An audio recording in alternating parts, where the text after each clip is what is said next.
आधुनिक सास। प्रेरणा की शादी एक अच्छे घर में होती है। उसकी सास आधुनिक विचारों वाली थी। प्रेरणा दूसरे दिन सुबह उठकर पूजा पाठ करने लगती है तो वो देखती है कि उसकी सास जिम के कपड़े पहनकर जिम के लिए जा रही होती है। तो वो अपनी बहू को बोलती है कि वह भी उसके साथ चले, तो वह जाने से मना कर देती है कि आप ही जाओ, मैं तो पूजा करूँगी। फिर वह नाश्ते में पकोड़े बनाती है तो उसकी सास बोलती है कि वह तो सिर्फ सलाद खाएगी, तला भुना वो नहीं खाती है। दूसरे दिन प्रेरणा साड़ी पहनकर मंदिर जा रही होती है तो वह अपनी सास को भी साथ चलने को कहती है। तो वो कहती है मुझे किसी और काम से जाना है। एक दिन प्रेरणा मॉल जा रही होती है तो वो पूछती है कि आपको कुछ मंगाना हो तो बता दीजिए, मैं ले आऊँगी। तो सास कहती है उसको एक स्कर्ट ले आना, मुझे पार्टी में जाना है। तो प्रेरणा उसको चिल्लाकर कहती है ना तो मैं ऐसे कपड़े पहनती हूँ ना ही खरीदती हूँ, पूजा पाठ की जगह ऐसे काम करने होते हैं इनको। तो ऐसा कहकर वह वहाँ से चली जाती है। एक दिन प्रेरणा अपने घर काम करने वाली को डांट रही होती है कि वह इतने दिनों से काम पर क्यों नहीं आ रही थी।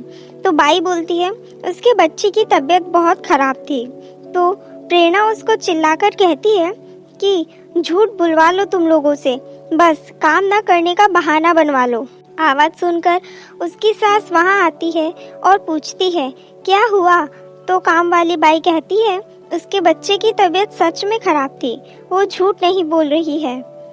उसकी सास प्रेरणा से कहती है कि वह यहाँ पर बहुत लंबे समय से काम कर रही है, सच में उसका बच्चा बीमार होगा तभी वो नहीं आ पाई।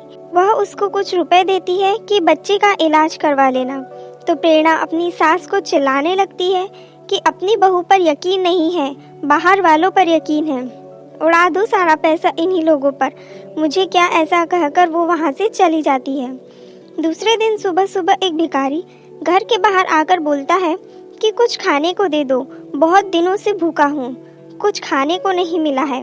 प्रेरणा आकर बोलती है कि सुबह सुबह क्यों आकर चिल्ला रहे हो, कहीं और जाकर मांगो।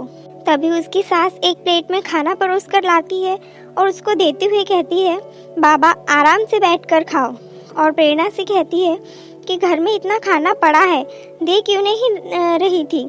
तो प्रेरणा बोलती है मैं कौन सा खाना फेंकने वाली थी, खिला देती कोई जानवर को। वो बाबा खाना खाकर सास को दुआ देता है कि भगवान आपको हमेशा खुश रखे। तो प्रेरणा यह सुनकर हंसने लगती है कि भगवान इनको खुश रखेगा जो कभी पूजा पाठ नहीं करती, मंदिर नहीं जाती। तभी एक पड़ोसन आकर कहती है कि हाँ, तेरी सास को भगवान हमेशा खुश रखेगा। यह तो हर महीने अनाथालय में जाकर दान देती है, लोगों की सहायता के लिए हमेशा तैयार रहती है। ऐसे लोगों को तो भगवान हमेशा सुखी रखता है।